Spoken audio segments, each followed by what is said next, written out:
Olá, meus queridos, Arthur aqui, e hoje a gente vai para a nossa segunda aula do nosso curso de Aprendendo a Programar em Python. Se você se interessou pela primeira aula, eu tenho certeza que você vai adorar essa segunda aula. Então, vem comigo e vamos embora!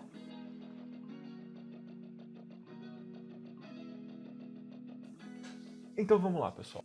Voltando da onde a gente deixou a aula anterior, eu deixei algumas perguntinhas, umas duas perguntinhas para vocês, e eram qual foi a primeira linguagem de programação criada e qual que foi, ou melhor, qual que é a linguagem de programação mais utilizada hoje em dia. E a primeira linguagem de programação inventada foi Fortran.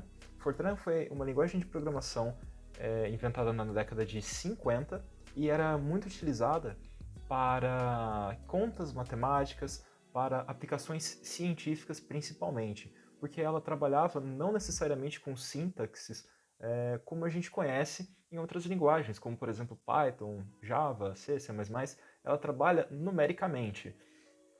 E por esse motivo, ela foi amplamente utilizada no meio acadêmico e no meio das pesquisas científicas.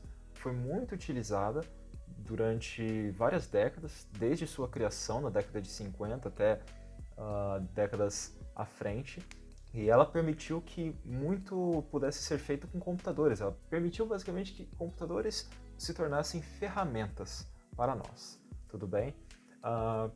Alguns falam que Fortran já morreu, mas isso não é verdade. Fortran ainda está vivo.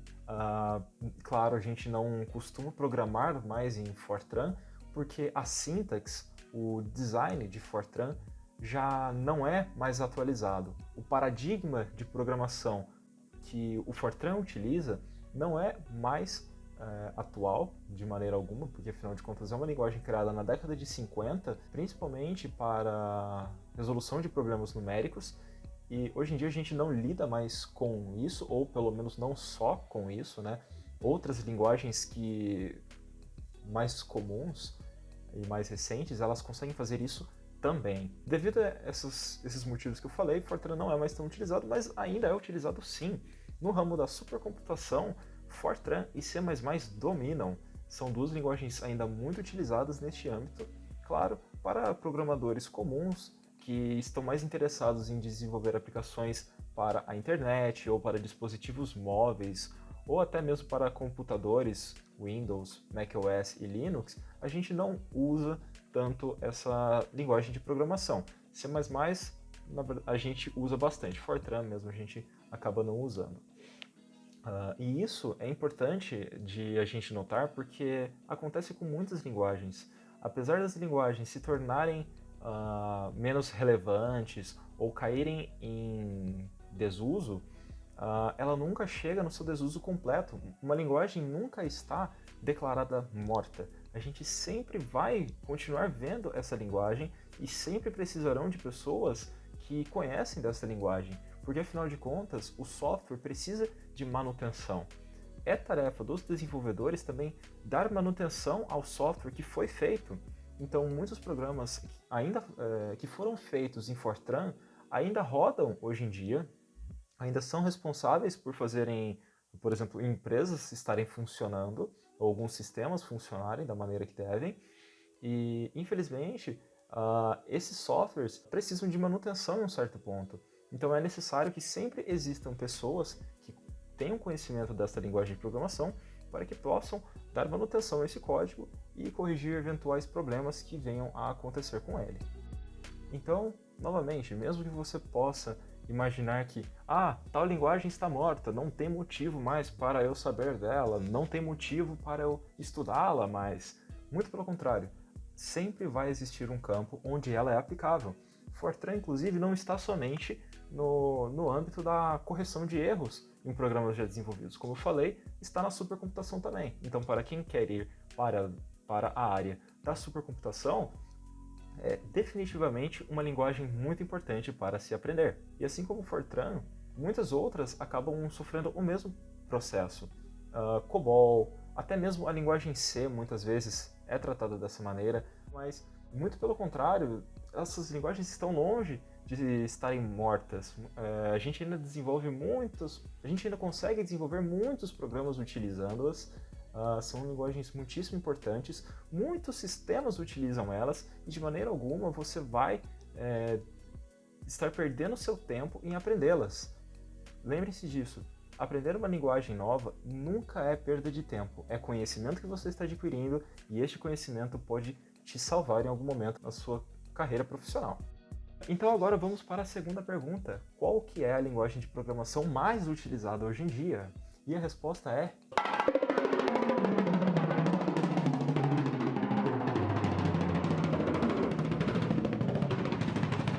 Python. Python se tornou oficialmente a linguagem de programação mais utilizada hoje em dia.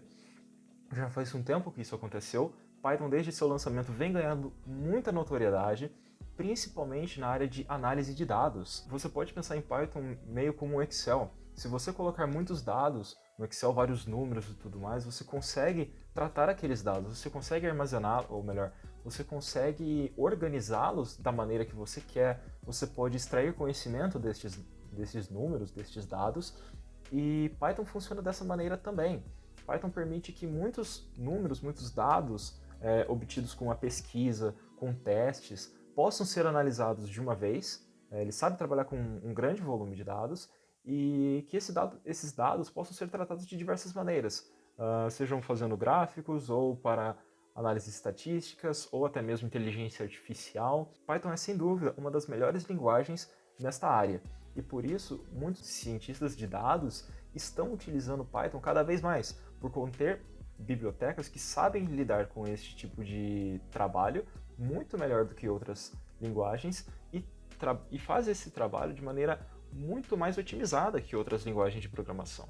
Alguns dizem que Python é uma linguagem muito pesada porque ela é interpretada.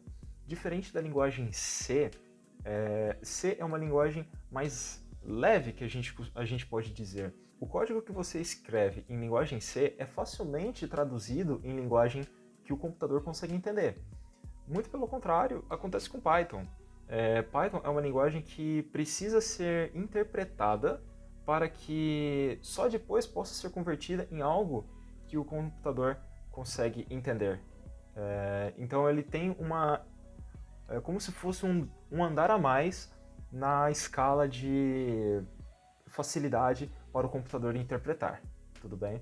E é por isso que a gente costuma dizer que existem cenários ideais para o uso de certas linguagens de programação, como por exemplo, se você está pensando em levar o homem à lua, lançar um foguete, você realizar tarefas complicadas, complexas e que definitivamente não podem ter erro, e tempo de execução daquele código é um negócio que realmente te interessa, você quer ter o menor tempo de execução possível num código, ou seja, o tempo entre você clicar em executar e o código realmente conseguir ser lido pela máquina, você não vai querer usar uma linguagem tão pesada quanto Python, quanto Java, quanto PHP. Você vai sempre buscar linguagens o mais leve possíveis, linguagens de mais baixo nível, como por exemplo a linguagem C, linguagem Assembly, e elas são muito importantes neste viés. Agora, por outro lado, se você está querendo desenvolver uma aplicação para dispositivos móveis, por exemplo, uma rede social ou até mesmo algum jogo, né, você quer desenvolver alguma aplicação para desktops, seja Linux, seja Windows ou até mesmo macOS, você pode usar também linguagens C e etc. Só que você nunca vai usar ela sozinha. Você vai principalmente utilizar outras linguagens, como por exemplo Java, Python, C++, o que você quiser como desenvolvedor. Existem várias tecnologias para cada linguagem que cada linguagem de programação engloba e fica a cargo do programador decidir qual que é a mais ideal para aquele cenário, tudo bem? Mas saibam que existe sim uma diferença entre qual linguagem de programação é mais recomendada em cada caso. E agora que eu já falei bastante sobre o que é uma linguagem de programação, como que elas funcionam, qual que é a sua importância, vamos para o computador e vamos começar a programar em Python.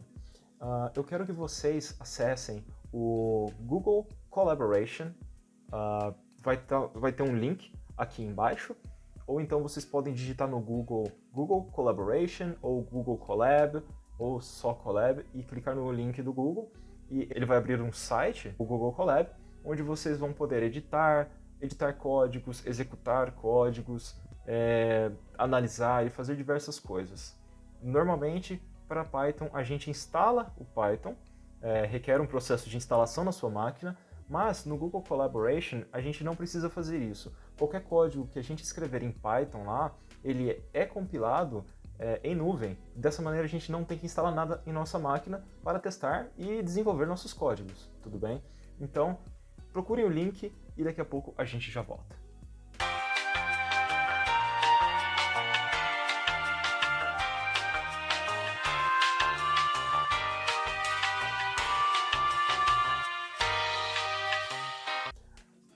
Pessoal, muito importante também, eu vou deixar no link da descrição aqui desse vídeo ou nos comentários salvo uma apostila que nosso grupo preparou para vocês, mostrando a vocês como utilizar o ambiente do Google Collaboration, que apesar de simples, ele tem várias ferramentas bacanas que vocês podem estar explorando.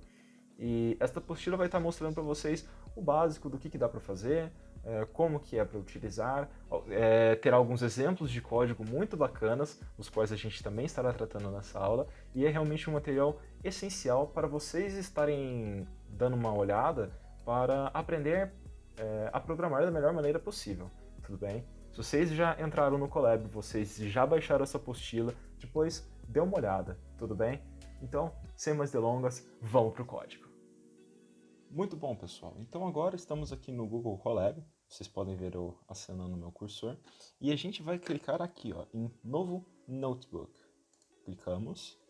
E aqui a gente vai criar uma nova página para a gente conseguir desenvolver nossos códigos, tudo bem? Aqui a gente pode dar um título. Vamos dar algum título fácil. Por exemplo, primeiro programa, já temos um nome, e aqui tem uma série de opções aqui no cabeçalho, vocês podem estar explorando isso, tem bastante coisa interessante aqui, né? O Google Colab permite que a gente faça muita coisa dentro dele mesmo, sem ter que instalar nada na nossa máquina, né?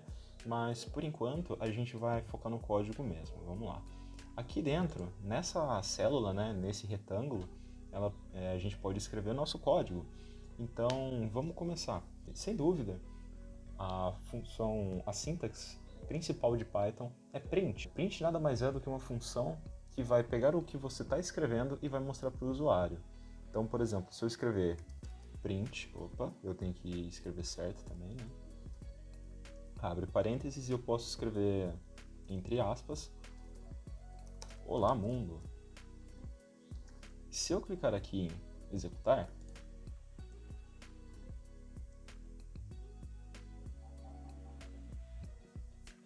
pela primeira vez que vocês clicarem, talvez ele demore um pouco, porque ele tem que primeiro se conectar e tudo mais, então pode ser que demore um pouco. Então aqui, ó, ele retornou olá mundo, porque aqui a gente basicamente falou pro Python, olha, escreva na tela olá mundo, e ele fez. Se a gente mudar aqui, a gente pode falar olá. E funciona também. A gente pode, inclusive, combinar isso com vários outros prints.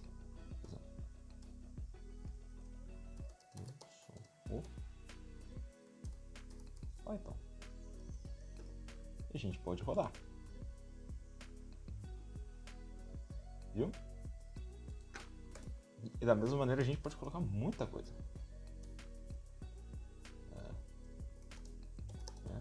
Uma terça-feira. E conforme você vai colocando esses prints, ele vai escrevendo mais coisa na tela. Tudo bem? Mas agora surge o problema. E se a gente quiser pular linhas? Né? Como que a gente pula linha? Por exemplo, eu quero deixar um espaço aqui entre o meu olá mundo ou mundo olá e o eu sou o Python. Bom, você pode falar, Arthur, é só a gente colocar um print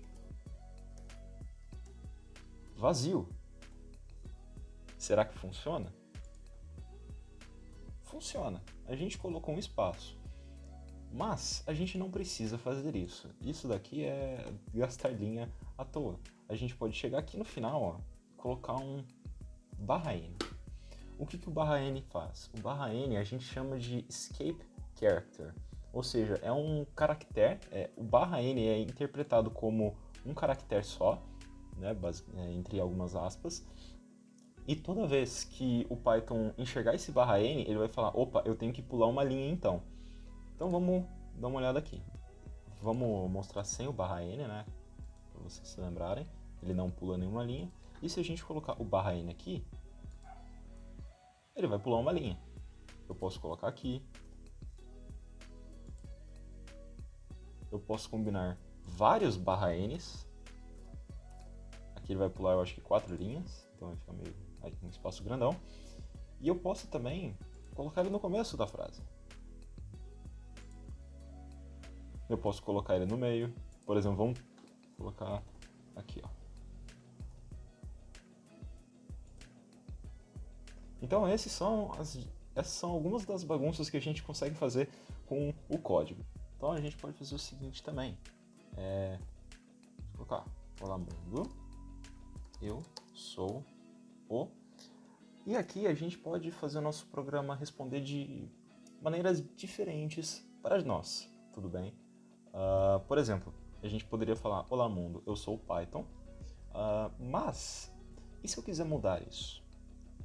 Eu vou ter que ficar vindo aqui no código direto e colocar, né, Python, ou se eu tivesse vários desse aqui. Então, por exemplo, vamos supor que a gente tem isso daqui múltiplas vezes. Eu não sei por que motivo você quer colocar isso múltiplas vezes, opa, mas surgiu a oportunidade e você tem que fazer isso múltiplas vezes. Só que vamos imaginar que você não quer que aqui esteja escrito Python mais. Você quer colocar, por exemplo, o seu nome. Então você teria que vir em cada linha e falar, olá mundo, eu sou o Arthur, né? E tá vendo, eu até errei. Esse erro poderia ter sido sem querer e eu nunca ia perceber. E vir aqui também, Arthur. Opa. Arthur. Ó, já escrevi errado de novo. Então não é aconselhável você fazer isso. O que a gente pode fazer para contornar essa situação? A gente pode falar para o Python, olha, é o seguinte, colega Python, vamos armazenar isso daqui é uma variável. Eu não sei o que eu sou, né? Tem uma hora que eu posso ser o Python, tem uma hora que eu posso ser o Arthur, cada hora eu vou querer um nome. Então vamos chamar isso aqui de, sei lá, X, tudo bem? Vamos chamar de X. Só que o que é X? A gente tem que definir X, tudo bem? A gente tem que falar para o Python, ó, X vai ser igual a um nome, tudo bem? Dentro dessa variável X, a gente vai estar armazenando um nome. Que nome? Não sei, a gente vai ficar modificando. Então, de que maneira que a gente pode falar isso? Então, a variável X vai ser igual a, nesse caso, Python, tudo bem? Aqui, basicamente, o que a gente está falando para a linguagem? Ei, olha, Python, é o seguinte, tem essa variável X, né, aqui, nome X, né, e dentro desse X, a gente vai estar armazenando Python. Então, basicamente, o que a linguagem está fazendo? Onde tiver X, ele vai substituir por Python, tudo bem? É como uma equação matemática. Então, a gente pode tirar esse X e colocar aqui, ó. Olá, mundo, eu sou o... E aí a gente coloca um mais X, porque ele vai printar essa linha aqui e depois ele vai colocar no final disso daqui o que estiver na variável X, que é Python. Então vamos rodar isso daqui para a gente ver como que fica. Olha só. E agora a gente pode ter múltiplos desses daqui, ó. E toda vez que o Python encontrar esse mais x, ele vai substituir por o que está aqui dentro das aspas. Então, ó, tá vendo? E agora eu não preciso mais vir aqui dentro de cada uma dessas linhas e modificar o meu nome. Por exemplo, agora eu não quero mais ser o Python, eu quero ser o Arthur. E pronto, tá feito. eu não tenho mais, eu já diminui muito o risco de escrever errado em alguma linha, ou esquecer uma linha, pular uma linha, né, cometer um erro no meu código. Agora é dinâmico, eu só preciso modificar isso uma vez, o que facilitou muito o meu trabalho. Em vez de eu ter que ir linha por linha modificando, eu simplesmente atribuí um valor de x para cada uma destas. Então, da mesma maneira que a gente tornou esse programa um pouquinho mais dinâmico, né, a gente pode falar o seguinte: bom, eu não quero ser essa mesma pessoa aqui, eu quero, na hora que rodar o código, eu quero definir quem eu quero ser. Basicamente, eu quero decidir o que vai escrito aqui na hora que eu rodar o código, né? Então, por exemplo, eu quero rodar o código, ele me pergunta qual é o meu nome, eu vou digitar o meu nome e ele vai falar, por exemplo, vamos modificar aqui, bom dia, nome, tudo bem? Então, para a gente fazer isso, a gente ainda tem que manter o x aqui, né? Lembrando, a gente pode modificar isso tranquilamente, o nome disso, por exemplo, a gente pode colocar nome do usuário, vai, por exemplo, só para a gente se lembrar, só para facilitar um pouco na visualização. Então, nome do usuário, tudo bem? Geralmente, quando a gente está escrevendo frases assim, né, que teriam espaço, a primeira letra ela fica minúscula mesmo. Depois, onde teria um espaço, a primeira letra da próxima palavra fica maiúscula e assim por diante. Tá vendo? A gente não usa espaços. Em vez de a gente colocar isso fixo, a gente vai colocar o seguinte. Errei. Input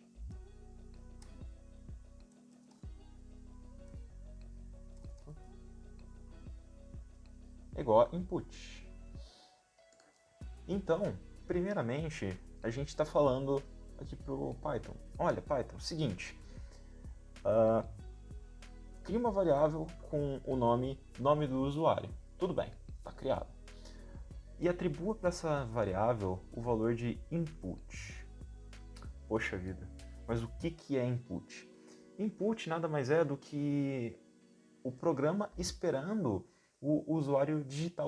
Então, o input vai pegar justamente o que eu digitar na tela até eu clicar Enter. E depois ele vai pegar esse valor, ele vai pegar esse texto que eu digitar na tela, ele vai armazenar nessa variável, nome do usuário, né, vai ficar guardado aqui, e aí eu vou printar, bom dia, nome do usuário. Então eu vou printar aqui, bom dia, e o valor, o texto que estiver armazenado dentro dessa variável aqui, nome do usuário. Então, por exemplo, posso rodar isso daqui, ele vai pedir para eu escrever alguma coisa, então vamos dizer Arthur. Bom dia, Arthur. Tá vendo? Eu digitei o texto que eu queria, né? Ele pegou esse texto por meio dessa funçãozinha aqui, input, isso aqui é uma função do Python. Ele armazenou isso nesta variável que eu defini como sendo o nome do usuário, e depois eu usei essa outra função do Python, print, para printar alguma coisa na tela, que no caso foi bom dia mais o nome que eu forneci anteriormente para o Python. Da mesma forma, eu posso digitar um nome um pouco mais longo, Arthur Felipe, meu nome completo. Se eu clicar em Enter, bom dia, Arthur Felipe. Eu quero deixar isso um pouco mais alegre, então eu posso colocar mais um pedacinho aqui, ó, entre aspas, e um pontinho de exclamação. Aqui eu nada mais fiz do que a mesma coisa daqui da frente. Depois de nome do usuário, eu vou adicionar mais um caractere. Poderia ser uma frase, mas no caso eu só vou colocar um caractere, né? Por exemplo, ó, Arthur, bom dia, Arthur. E ele colocou ponto de exclamação no final. Eu posso colocar aqui algo além. Então, por exemplo, bom dia, Arthur, eu quero perguntar como que o usuário está. Como você está hoje? Então ele vai falar, bom dia, espaço, vai colocar aqui o nome do usuário que eu forneci, aí depois uma vírgula, e como você está hoje. Vamos rodar isso? Tem que digitar meu nome. Bom dia, Arthur. Como você está hoje? Eu quero responder isso pro meu código. Então eu vou fazer o seguinte, vamos pensar aqui em algum nome de variável para a gente armazenar isso. Um segundo. Para a gente armazenar essa minha segunda resposta. Eu não vou armazenar aqui em nome do usuário, porque o nome do usuário já está armazenando, o nome do usuário. Por isso que é importante você dar nomes para suas variáveis que refletem o que você está armazenando dentro dela. Se eu estou armazenando o nome do usuário, então é do maior interesse do programador que essa variável tenha o nome, por exemplo, o nome do usuário, ou alguma coisa relacionada. Você não vai colocar X, que nem a gente estava fazendo antes. É feio, é arcaico. Tudo bem, você pode colocar, não vai ter problema nenhum, de maneira alguma, mas, e principalmente num código tão pequeno assim, não vai ser o fim do mundo, mas claro, conforme você vai criando mais, você vai tendo mais linhas de código, você vai criando outras variáveis, você pode começar a se perder, tudo bem? Então, por exemplo, vamos armazenar aqui a resposta do usuário, tudo bem? Resposta do usuário, esse é igual put. E aqui eu vou armazenar como que o usuário está se sentindo hoje. Então, vamos lá. Vamos primeiro testar ver se esse input está funcionando. Arthur. Opa, tem que digitar certo. Bom dia, Arthur. Como você está hoje? Muito bem. Bacana. Só que já era. Acabou em nada. Então, novamente, a gente pode vir aqui no final e colocar print.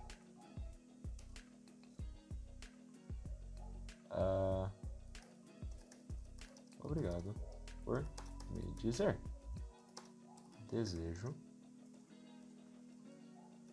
um ótimo dia.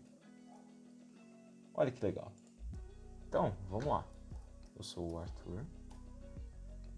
Bom dia, Arthur. Como você está hoje? Relativamente bem. Obrigado por me dizer. Desejo um ótimo dia. Então, essa é a maneira que a gente pode fazer o código meio que conversar com a gente. Dessa maneira, o computador conversa com a gente de certa maneira. Tudo bem? E claro, você pode fazer isso de diversas maneiras. Isso aqui é apenas algo muito simples. Você pode complementar muito isso, fazer algo muito bacana, né? É uma ótima maneira de você ir praticando suas habilidades com uma linguagem de programação. Em geral, isso não serve só para Python. Tem coisa aqui, né? Essa estrutura que a gente fez aqui, né? Por exemplo, colocar um mais aqui e depois o nome da variável, depois um outro mais e colocar mais o resto de uma frase. Isso aqui é uma característica do Python, né? É um jeito de fazer isso no Python. Só que isso que a gente fez, a gente pode fazer em qualquer linguagem de programação. Isso aqui é só o exemplo do Python, tudo bem? Então, por isso que é muito importante você aprender uma linguagem de programação, seja o que for, não importa se for Python, se for Java, se for C, o que você sabe fazer uma linguagem, indiretamente você sabe fazer em outra. Claro, você vai ter que pesquisar um pouco, você vai ter que aprender a como fazer aquilo naquela linguagem específica que você está programando para, né? Mas a estrutura é essa, o jeito de fazer é basicamente esse, tudo bem? E com isso você pode começar a brincar um pouco mais com Python e tudo mais, fazer seus próprios programas. Muito importante a gente também salvar, né? A gente pode salvar aqui, ó, salvando, e salvou com sucesso. Então a gente já está aqui na nossa conta, né? E a gente já deu um nome para esse notebook, que a gente chama. Então toda vez que a gente acessar o notebook, a gente vai ter isso daqui, a gente vai ter esse código salvo. A gente pode também criar um outro código. Por exemplo, a gente já gostou do que a gente fez aqui, né? Achou muito bacana, muito beleza. Isso aqui é um programa, a gente quer fazer outro agora. Então a gente vem aqui em código e cria uma nova célula. Nessa nova célula a gente pode começar do zero um outro código. Pode ser muito bom para você testar um código antes de colocar aqui. Então, por exemplo, eu quero testar se eu consigo colocar dois inputs seguidos um do outro. Não sei, nome... Opa, do usuário igual a input e como é que era? Resposta do usuário igual a input. Eu quero testar, ver se eu consigo colocar um depois do outro, um logo em seguida do outro, para só depois colocar aqui nesse código. Eu quero primeiro testar, ver se funciona. Se não funcionar, a gente faz as alterações. Se funcionar muito bem, a gente já coloca aqui. Então, vamos rodar. Arthur. Ficou errado, mas tudo bem. Muito bem. Então, tudo bem. A gente já viu que... É verdade. Então, por exemplo, bacana. Aqui ele permitiu. Bacana, então a gente conseguiria colocar aqui tranquilamente. Mas, digamos que, por algum acaso, a gente estava escrevendo input.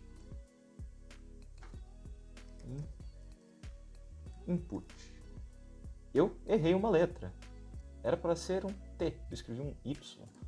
O que será que acontece quando a gente tentar rodar isso? O nome do usuário. Ele deu até a setinha aqui do que a gente está respondendo. Arthur. Pronto. Achamos um erro. O que é um erro, Arthur? Basicamente, é a linguagem nos informando... errei. A linguagem nos informando que a gente escreveu alguma coisa errada. Ou que a gente definiu alguma coisa errada. Tem alguma coisa errada com o nosso código. No caso, ele já está falando aqui. Name input is not defined. Ou seja, o nome input não está definido. Não é alguma coisa da linguagem. Claro que não, porque input realmente não é. Input é definido. Tudo bem? Então, se a gente corrigir aqui e rodar de novo, muito bem. Agora é para funcionar. Viu? Funcionou. Então, sempre tome cuidado com isso. Às vezes a gente esquece de colocar, por exemplo, uma aspas. A gente esquece de colocar um mais. A gente digita alguma coisa errada. E se o computador começar a te xingar, começar a dar um monte de letrinha vermelha ali, não desespera. É só uma ajuda do computador. Ele está te falando, olha, você escreveu alguma coisa errada, tem alguma coisa errada aqui no código, e antes que dê mais problema, vamos parar e vamos corrigir. Tudo bem? Então, pessoal, vamos lá. Eu limpei aqui a tela para a gente começar um outro exercíciozinho. Vamos fazer uma pequena e simples calculadora. Né? Vamos começar dando um título, sempre legal você dar um título para os seus projetos. Por exemplo, calculadora. Vamos fazer de soma primeiro. De soma. Bacana. E primeiro vamos pensar como que uma calculadora funciona. Primeiramente, numa calculadora você digita o primeiro número, depois você digita o mais, o menos, o dividir, o multiplicar, né? E depois o segundo número. Aqui é uma calculadora de soma, então a gente já sabe que a gente vai estar fazendo uma soma. Então, primeira coisa é o primeiro número. Bacana. Vamos chamar o primeiro número que o usuário vai colocar de primeiro número. Primeiro número é igual a... Vamos pensar aqui, input, digite o primeiro número. Opa. Olha que coisa legal. Dentro de input, a gente consegue colocar também texto. Claro, ele não vai entender esse texto aqui como parte do que o usuário está digitando, porque está entre aspas. Ele sabe que isso aqui é só uma marcaçãozinha. É literalmente que nem o print, né? Só que está dentro do input. A gente não precisa colocar o print antes só para mostrar isso daqui, né? Vamos fazer agora o segundo número. Opa, eu digitei errado. Número é igual a input, digite o segundo número. E só para vocês verem, né? Vamos printar aqui. Print. E primeiro número mais e segundo número. Só para vocês verem que ele não vai entender isso daqui entre parênteses como parte do input, né? Vou colocar o nosso... Opa!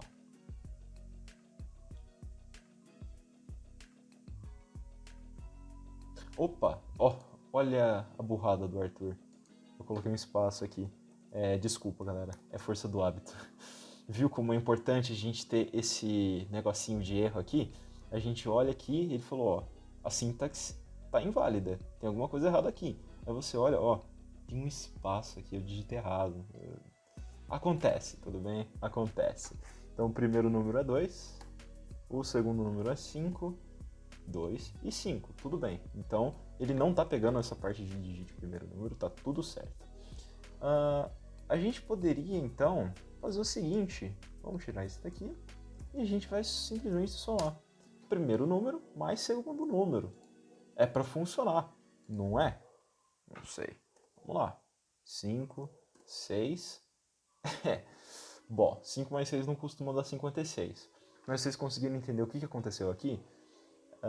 Ele somou, ele juntou literalmente o 5 e o 6. Virou 56. Não é o que a gente quer, né? E então, pra gente remediar isso, vamos começar, né? Por que ele tá fazendo isso?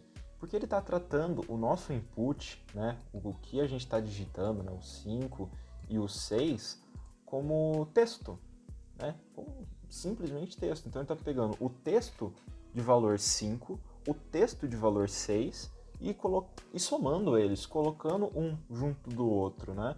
E ele está voltando o texto, os dois juntos, né, 5, 6. A gente tem que falar pro programa que não, isso não é texto, isso é um número que a gente está tentando colocar. Então, para isso, na frente aqui de input, a gente tem que colocar entre o input, né? Por isso a gente coloca essas chaves aqui, né? Esses parênteses, melhor dizendo. A gente tem que colocar que tipo de dado que é esse. A gente tem vários tipos de dados. A gente tem int, a gente tem float. Cada um desses vai ser responsável por alguma coisa. Int são números inteiros, ou seja, 1, 2, 3, 4, 5, 6, 7, 8, 9, 10, 11, 12, infinito. E float é um ponto flutuante que a gente chama, ou seja, são números com casas decimais, são números com vírgula, ou seja, 1.2, 2,5, 10,9, todo número que é quebrado, a gente trata ele como um float. Então, por enquanto, vamos tratar isso aqui como um int, que a gente só vai estar usando o número inteiro, né? E a mesma coisa aqui, a gente tem que embrulhar, né, o nosso input nos parênteses e falar para ele, ó, o segundo número, assim como o primeiro, ele é um número ele é um valor inteiro, né? E esse valor inteiro a gente não sabe qual que é, a gente vai estar pegando. Tudo bem? Então vamos rodar isso de novo.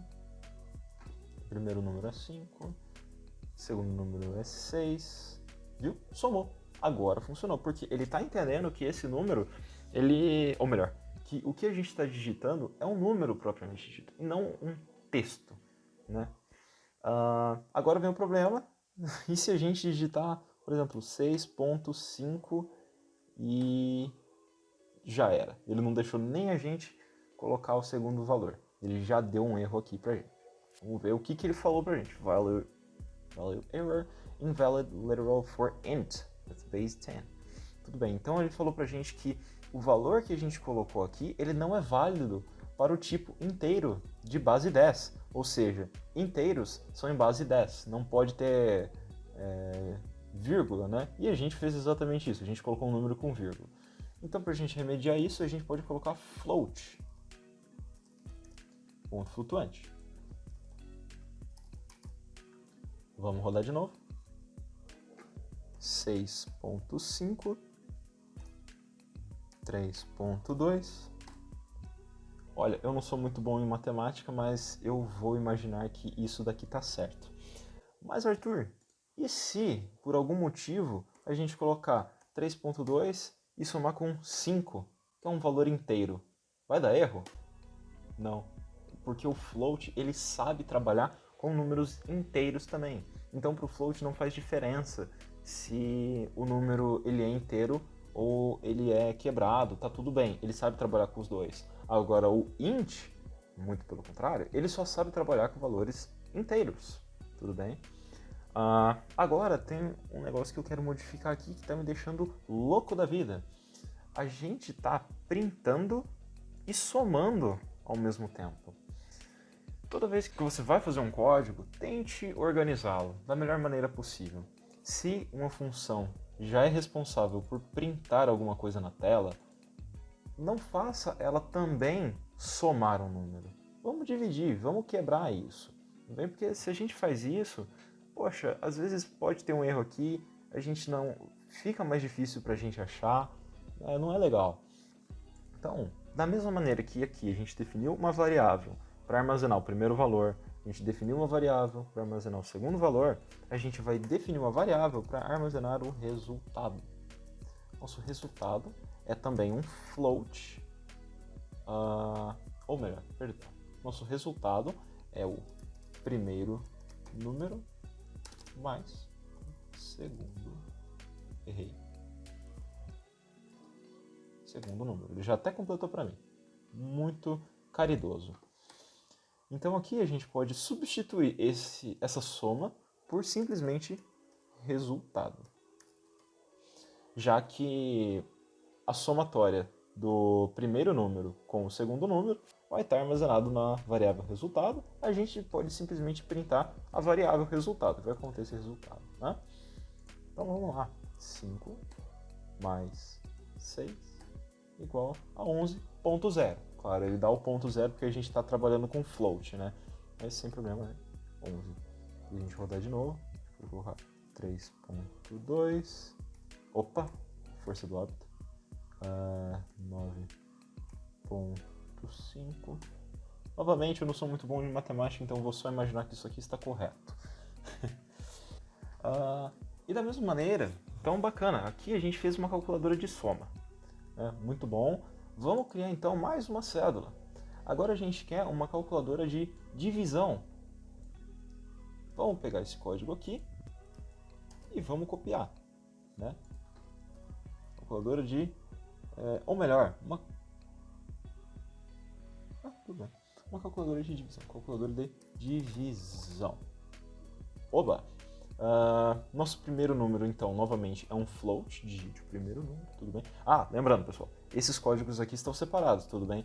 Esse daqui é um código, aqui está a execução dele, acabou. Aqui já é outro código, eles são independentes, tá bom? Se a gente tivesse colocado aqui embaixo, tudo bem, aí sim eles seriam dependentes, mas a gente está em células diferentes, tá bom? Então, aqui, ó, digite o primeiro número, vamos diferenciar, né, para divisão, ou melhor, o segundo número para divisão. Então, da mesma maneira, a gente está definindo um primeiro número, a gente está definindo um segundo número, ambos são float, e a gente está definindo um resultado, tá? Só que aqui, o nosso resultado ainda tá primeiro número mais segundo número, a gente tem que substituir isso daqui, a gente tem que colocar a divisão. Isso daqui é o sinalzinho da divisão no nosso ambiente de programação aqui. Vamos rodar. Por exemplo, a gente quer dividir 10 por 2. 5. Muito bom. Parece, novamente, eu não sou muito bom de matemática, mas parece que ele está funcionando. 60 por 3. Muito bacana. Então, um número quebrado para a gente deixar o problema bem triste. 25.2 dividido por 2. Legal, bacana. Então, tá funcionando. Tamo bem. Da mesma maneira, a gente pode criar mais uma célula e fazer uma calculadora de subtração. Na nossa calculadora de subtração, a gente também vai ter o nosso primeiro número, a gente vai ter nosso segundo número, só que, lembrando que a gente tem que substituir o mais por menos, e a gente vai printar o resultado. Então tá, fazer 60 menos, 60 40. Tudo bem, temos 20. E agora, só para completar, vamos criar mais uma seta e a gente vai fazer a multiplicação. Calculadora de multiplicação. Digite o primeiro número, digite o segundo número. Primeiro número vezes o segundo número. Vamos rodar. Digite o primeiro número, 10. Segundo número, 2. Legal, rendeu 20. Isso daqui é uma calculadora relativamente simples. A gente pode, inclusive, deixar um negócio um pouquinho mais complexo. Colocar aqui calculadora de potenciação. E nesse lugar, colocar o vezes. Ele vai fazer com que 3, 27. Ele vai basicamente pegar o primeiro número e elevar ao segundo número. É por isso que tem o vezes. Tudo bem? A gente pode também fazer o seguinte, calculadora de resto da divisão. A calculadora de resto da divisão, ela vai, como o nome diz, a divisão que você fizer, ela vai retornar o resto, o que sobrar dessa divisão. Por isso a gente usa esse sinalzinho aqui. Então, por exemplo, 27 dividido por 3 vai dar resto 0. Agora, se eu colocar aqui 25 dividido por 3, dá resto 1. Então, tudo bem. Isso daqui é uma das coisas divertidas que a gente consegue fazer com Python, né? As calculadoras, a gente pode depois estar integrando isso daqui tudo junto. Outra coisa que eu quero mostrar aqui para vocês, pessoal, são as listas em Python. Listas em Python são um recurso muito bacana, um pouquinho mais avançado, mas que permitem que a gente faça coisas bem diferentes, bem mais completas aqui em Python. Como que a gente define uma lista? Uma lista, ela começa da mesma maneira que uma variável. Então, por exemplo, a lista x, vai atribuir de novo um valor para ela. Só que diferente de uma variável, né? Uma variável ela só tem um valor. Então, eu posso armazenar, exemplo, Arthur. Acabou. Isso é uma variável. Em uma lista, eu posso armazenar vários valores. Então, por exemplo, Arthur, Felipe, João, Roberto, Jorge. Só que se eu executar isso, ele vai me dar um erro. Na verdade não. Só que isso daqui tá errado. Pra gente definir uma lista, a gente tem que colocar os itens da lista amarrados dentro de colchetes. Assim a gente define uma lista. Tudo bem? Isso daqui é uma lista X, que contém os itens Arthur, Felipe, João, Roberto e Jorge. Agora, um negócio muito importante que vale para todas as linguagens de programação e que confunde todo mundo. Quantos itens tem dentro dessa lista? Eu vou dar um tempo para vocês pensarem. A few moments later. Exatamente, tem 5 itens.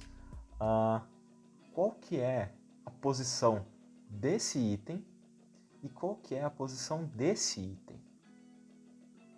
Você pode estar falando, Arthur, seu burro, esse daqui é o primeiro item, é o de número 1, esse aqui é o quinto item, de número 5. Não. Em programação, a gente começa do 0 aqui nessas listas. Então, Arthur é a posição 0, Felipe é a posição 1, João é a posição 2, Roberto é a posição 3 e Jorge é a posição 4. Então, apesar da gente ter 5 itens, o nosso último item é a quarta é o de número 4, porque a nossa lista ela começa no index, a gente chama essas posições, né, de index. Então ela começa no index 0, 0, 1, 2, 3 e 4. Tanto é que, exemplo disso, eu posso falar aqui, ó, print lista x de valor 1. Não vai printar Arthur, vai printar Felipe.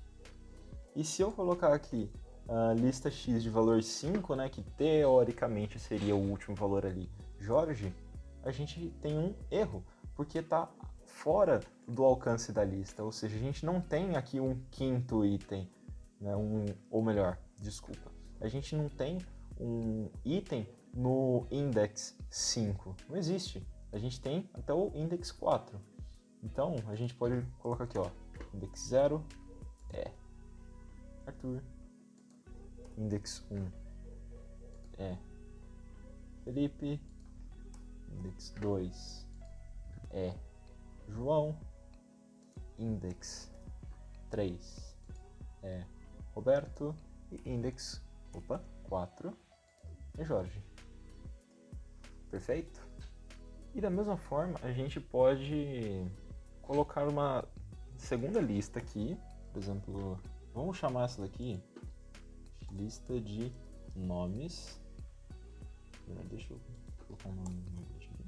Lista de nomes e uma lista de sobrenomes. A lista de sobrenomes, ela vai ter os sobrenomes desse pessoal aqui em cima. Então, por exemplo, Arthur, no meu caso vai ser meio complicado, porque meu sobrenome é Felipe, né? Mas vamos dar um outro nome, Arthur Souza, Felipe, não sei, Cavalcante, João Ferreira, Roberto Carlos, Jorge Mateus, tudo bem? E vamos supor que esses sobrenomes aqui são o sobrenome de cada uma dessas pessoas aqui. Novamente, a gente tem o index 0, 1, 2, 3 e 4. Né? Aí aqui isso já não existe. Então a gente vai printar aqui exemplo. Olá. Opa, errei. Olá. Aí a gente vai colocar aqui lista de nomes de index 0, ou seja, Arthur, mais lista, de... tava ali embaixo, né? Já. Cadê? Não aparece mais. Lista de sobrenomes de index 0. E a gente vai colocar um pontinho de exclamação aqui também. E vamos ver se essa bagaceira funciona. Opa! É verdade. Ó, ele retornou pra mim. Olá, Arthur Souza. Por que isso aconteceu? Aqui, ó, eu dei um espaço. Só que aqui não tem espaço entre um item e outro. Ele juntou Arthur e Souza. Então a gente teria que colocar aqui um espaço.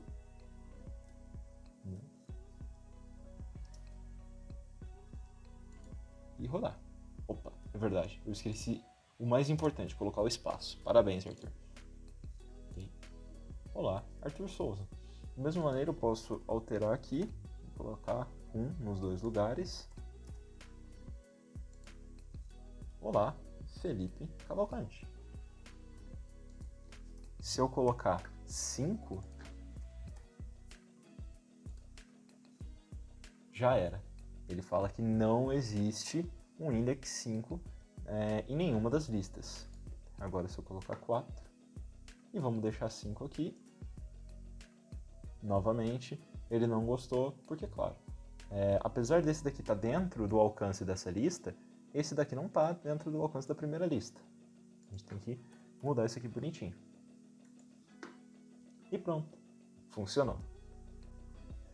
Essa é uma das coisas muito divertidas de fazer com listas. Existem N outras coisas que a gente pode estar fazendo com listas, algumas inclusive bem mais avançadas, mas isso a gente vai estar vendo provavelmente nas próximas aulas, tá bom? E agora, só para fechar, eu quero mostrar para vocês também um recurso bem bacana de Python, que é o random, ou seja, números randômicos, aleatórios. Só que para isso a gente tem que importar uma biblioteca. A gente faz isso aqui, import random. Arthur, o que é uma biblioteca? Eu não tenho ideia do que é isso. Python, ele não vem diretamente com sabendo atribuir números aleatórios. Ele não sabe, não tem ideia do que é isso. Entretanto, a gente pode chamar algumas bibliotecas. Uma dessas bibliotecas pode ter o que a gente precisa. No caso, a biblioteca random, ela possui a funcionalidade de números aleatórios. Mas Arthur, por que não vem direto com o Python? Vou ser honesto, eu não sei. Mas pense em bibliotecas como uma biblioteca normal. Quando você não sabe de alguma coisa, você vai na biblioteca, você pega um livro, dá uma olhada e fala, opa, agora eu sei fazer, porque está me ensinando aqui no livro. Esse livro mostra como é que eu posso fazer essa coisa, então tudo bem, eu uso o que está aqui no livro. Da mesma forma o Python. O Python não sabe trabalhar com números aleatórios de fábrica. Né? Então ele vai ter que acessar essa biblioteca chamada random, e dentro da biblioteca tem a funcionalidade de número random. Então a gente pode colocar aqui, ó, print random ponto randint. Basicamente o que a gente está definindo aqui, que a gente vai printar um número random, aleatório, e a gente está passando um parâmetro para ele aqui. Que número que é esse? É um randint, ou seja, um número inteiro, aleatório, só que a gente precisa passar mais um parâmetro ainda, de 0 a 9. Ou seja, aqui a gente vai estar printando na tela um número aleatório, inteiro, de 0 até 9. Vamos ver se isso funciona? 4. Muito bem. 0, 8. Então ele vai sempre dar um número inteiro de 0 até 9, incluindo 0 e 9 no caso. Então a gente pode ficar fazendo isso até amanhã, que vai sempre retornar números inteiros de 0 a 9 aleatoriamente. Tudo bem? A gente pode também salvar esses números aleatórios em algum lugar. Por exemplo, a gente pode atribuir isso para uma variável. Então, número aleatório. Primeiro aleatório vai ser igual esse negócio. E o segundo aleatório é igual. Lembrando, viu, pessoal? A gente não usa acentos quando a gente vai declarar variável ou coisas assim. Não tem problema a gente usar em texto, né? Por exemplo, aqui, né? Vamos dar um exemplo. Olá, né? Dentro de texto não tem problema você usar acentos. Só que quando a gente está declarando variável, a gente não usa acento. Não usa acento, não usa espaço, nada disso. Beleza? Então aqui, só para a gente saber qual que é o primeiro número aleatório, vamos printar, né? Print... Não, ele não vai. Primeiro aleatório. Print. Segundo aleatório. A gente vai fazer o seguinte, ó. Resultado é igual a primeiro aleatório mais segundo aleatório. Então a gente vai estar somando esses dois números aleatórios. A gente vai printar o resultado. Eu errei.